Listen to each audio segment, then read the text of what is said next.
Safe spaces are ruining our society. Our education system is so flawed in trying to coddle little kids, and even the workforce now in trying to coddle adults with all this restrictive human resources garbage. But it really starts in the schools because it debilitates our ability to think critically and to manage and regulate our own emotions. If we cannot regulate or manage our own emotions, we end up lashing out in these bursts of anger or freaking out and rage, and we end up making regrettable life choices. And when we make regrettable life choices, that's when we end up doing dumb things like killing people or speeding and crashing a car or breaking up with a loved one, ending a relationship, punching a wall, breaking our hand. It is designed that way, and people are keeping it that way, and they're now enforcing this gender confusing garbage on little kids. And if you think that little kids should have the right to mutilate their own genitals, you are literally the biggest pundit in everything that this group of people want you to believe. They want to keep you ignorant. They want to keep you with the inability to regulate your emotions. They want to keep you stupid. Why? Because that keeps them in power. And I'm not even talking about government. I'm talking about people beyond the government, people who have hundreds of billions of dollars. I don't mean Elon Musk and Jeff Bezos. I'm talking the people beyond that, the people you never really hear about. They are political, a lot of them, and they are super fucking corrupt. When you look at people who've been in office for 40 years, that's insane. Nobody in the government cares about you. And all of these people, they design to keep schools systematically in place and further diffusing our ability to regulate our emotions. Why? Because again, when we have an inability to maintain our emotional intelligence, then we have an inability to think critically in high stress situations, or really in nowadays in any situation. Nobody thinks critically about anything anymore. The moment somebody is challenged, they just start literally screaming into a camera, giving people the finger, and then ultimately assaulting somebody, like all these Antifa losers. So the fact that you are going through the motions with the inability to regulate your emotion is a really big deal, because it keeps you in the system exactly where they want you.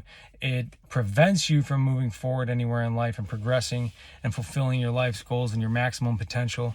It just keeps you in a perpetual down cycle of wherever you're currently at. And again, probably even worse off than where you were previously if you allow your emotions to lash out and to be better and to not think as clearly and get the better of you in those high stress situations. So we need to get rid of these safe spaces. We need to get rid of all of this political correctness, diversion or diversity, equity, or equality and inclusion.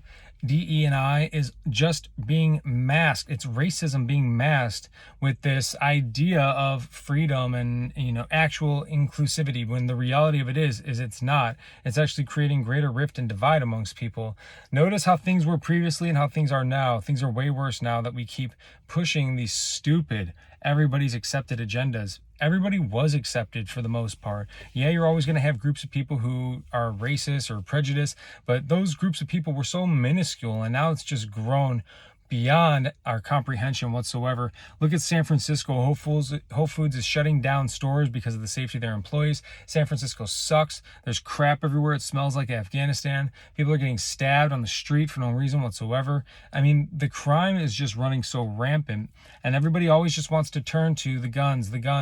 Look at the bank shooting in Louisville a few days ago. Oh, we need more gun legislation. Legislation does not stop anything. You can never control human beings to do anything ever. It works for a very minuscule small period of time, and the most extreme example is like when the Jews were enslaved or put into concentration camps. Those are the greatest periods of history and time where mass enforcement of some type was having some sort of effect on mankind, and it didn't last. It never lasts. When you talk about gun control and legislators do something, that is taking away your ability to protect yourself. Banks are gun-free zones. If you have a gun on you in the bank and somebody walks up with a rifle and shoots somebody and everybody shoots them, that is it. They're dead. It's done. You don't need to wait for the cops to show up 6, 8 dead people later and have the cops get shot in the process as well. But even further before that, having the ability to regulate your emotions and not be just a little bitch and walk up into a bank and start shooting people because you're upset over the way that they treated you is the nexus of it all. This kid, all these kids coming up these days, everybody's just shooting everybody up. Why? Not because of the guns, but because of their inability to regulate their emotions. Grow the hell up, man the hell up, woman the hell up, whatever it is. Stop thinking that you're owed something in this world. Shut up and put forth the effort and the work to where you earn your place in life, in the universe. There's certain laws that you cannot go against, and expecting something for nothing is always going to result in dissatisfaction and disappointment. And if you don't have the ability to accept that, understand that, or regulate your emotions, you're just going to be another idiot going out getting a gun and shooting somebody because you're upset over the way that they treated you. Grow up.